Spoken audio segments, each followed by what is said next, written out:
രക്ഷിക്കണേ, മൊയ്തീൻ ഷെയ്ഖിനെ രക്ഷിക്കണേ. ഇതിലേതാണ് അള്ളാഹ്ക്ക് ഇഷ്ടം, ഏറ്റവും ഇഷ്ടം? രണ്ടും അള്ളാഹ് ഭയങ്കര പൊരുത്തം. രണ്ടും അതുകൊണ്ടാണല്ലോ പറഞ്ഞത്. എന്നോട് കേൾക്കണമെന്ന് ഇഷ്ടമാണ്, റസൂലിനോട് കേൾക്കണമെന്ന് ഇഷ്ടമാണ്, ഔലിയാക്കളോട് കേൾക്കണമെന്ന് ഇഷ്ടമാണ് എന്നാണ് പറയാൻ കാരണമാണ്. അപ്പോ ഇങ്ങനെയൊക്കെ ചോദിക്കുന്ന ഇഷ്ടമായതുകൊണ്ടാണ് അവരത് മൂന്നും പറഞ്ഞത്. അതേ സമയത്ത് മുജാഹിദിനെ ഈ പറയണ ഈ അള്ളാഹോട് മാത്രം ചോദിക്കാനുള്ള പരിപാടിയല്ല, അള്ളാഹ്ക്കാണ് ഇഷ്ടം. കാരണം അങ്ങനെയാണെങ്കിൽ പിന്നെ റസൂലുഹു വല്ലദീനാമനു എന്ന് പറഞ്ഞ ആയത്തെന്താ ചെയ്യാ? ആ ആയത്തിനെ അപ്പൊ ഖുർആൻ മുഴുവൻ സ്വീകരിക്കണോ? ഖുർആൻ മുഴുവൻ സ്വീകരിക്കുന്നവരാണോ നിങ്ങൾ? എങ്കിൽ അള്ളാഹുവിനോടും ചോദിക്കണം, റസൂലിനോടും ചോദിക്കണം, ഔലിയാക്കളോടും ചോദിക്കണം. നേരത്തെ പറഞ്ഞ വിശദീകരണം ഇതിനോട് ചേർത്തി വായിക്കണം. അള്ളാഹിനോട് ചോദിക്കുന്ന ഒരു രൂപത്തിലാണ്, ഔലിയാക്കളോട് ചോദിക്കുന്ന വേറെ രൂപത്തിലാണ്. ചോദ്യകർത്താക്കൾ മൈക്കവിടെ ഓപ്പൺ ചെയ്യണം, അതുകൊണ്ടാണ് തിരിച്ചറിയണം. അപ്പോ അള്ളാഹുവിനോട് ചോദിക്കുന്ന ഒരർത്ഥത്തിലാണ്, അതുപോലെ റസൂലിനോടും ഔലിയാക്കളോടും ചോദിക്കുന്ന ഒരർത്ഥത്തിലാണ്. ആ വിശദീകരണം മറക്കാൻ പാടില്ല. ഏതായാലും ഖുർആൻ മുഴുവൻ സ്വീകരിക്കുന്നവരാണോ അവരെന്ത് ചെയ്യും? അവർ സുന്നിയുടെ മാതിരി അള്ളാഹിനോടും ചോദിക്കും, റസൂലിനോടും ചോദിക്കും, മൊയ്തീൻ ഷെയ്ഖിനോടും ചോദിക്കും, ഔലിയാക്കളോടും ചോദിക്കും. ഖുർആൻ കുറച്ച് ഒരു തുണ്ട് മാത്രം സ്വീകരിക്കുന്നവരാണോ ഒരു അള്ളാഹിനോട് മാത്രം ചോദിച്ചിട്ട് ഒരു റസൂലുഹു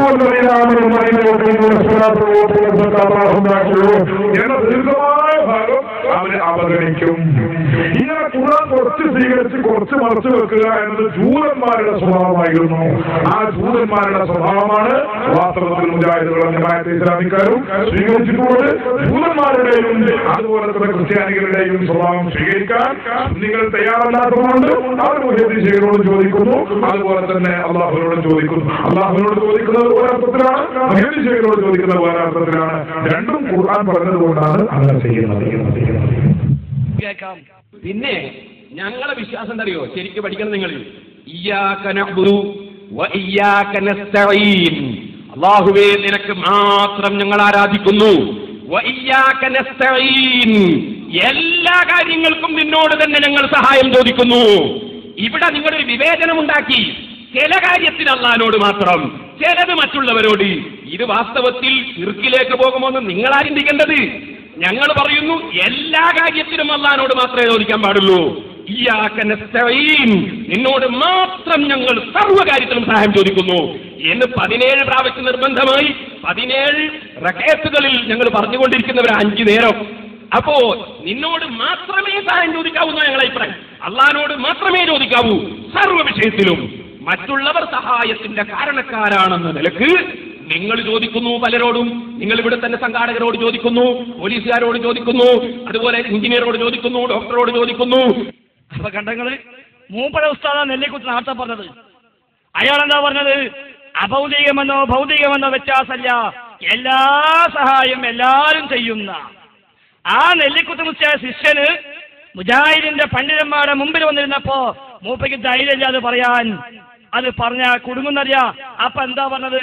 ഞങ്ങൾ പറയാ എല്ലാം അല്ലാഹുവിനോടേ പാടുള്ളൂ, മുജാഹിദീങ്ങളാണ് അല്ലാത്തോട് പറഞ്ഞത്. അതെന്താ? സംഘാടകരോട് ചോദിച്ചു, പോലീസുകാരോട് ചോദിച്ചു, ഡോക്ടറോട് ചോദിച്ചു. അപ്പൊ മുജാഹിദീങ്ങളെ എങ്ങനെ ചെന്ന് ശിർക്കാവുന്ന് പേടിക്കണം എന്നാ. എങ്ങനെയുണ്ട്? ഓൻ തന്നെ പറയാ, മൂപ്പനെ പറയാ അപ്പുറത്ത് കയറിയിട്ട് അല്ലാഹുവിനെ വിശ്വസിച്ചാലേ ശിർക്കാവുള്ളൂ എന്ന്. അല്ലാഹുവിനെ വിശ്വസിച്ചെങ്കിലേ, ദൈവമാണ് വിശ്വസിച്ചെങ്കിൽ ശിർക്കാവുള്ളൂ എന്ന് നമ്മോട് പറയാ. പോലീസുകാരോട് ചോദിക്കുമ്പോൾ ശിർക്കാവുന്ന് പേടിക്കണം എന്നാ. ഇതാ അവസ്ഥ. ഇല്ലാത്ത വാദം കൊണ്ടുവന്ന അങ്ങനെ ആയിരിക്കും. ഇസ്ലാമിലില്ലാത്ത ദുർവ്യാഖ്യാനം ചില ആശയം കൊണ്ടുവരുമ്പോൾ നിലനിൽപ്പുണ്ടാവൂല, അത് പൊളിയും. ഒരു 4 സ്റ്റേജ് പറഞ്ഞാൽ 5ാമത്തെ സ്റ്റേജിലേക്ക് എത്തുമ്പോഴേക്ക് അത് പൊളിഞ്ഞിട്ടുണ്ടാവും.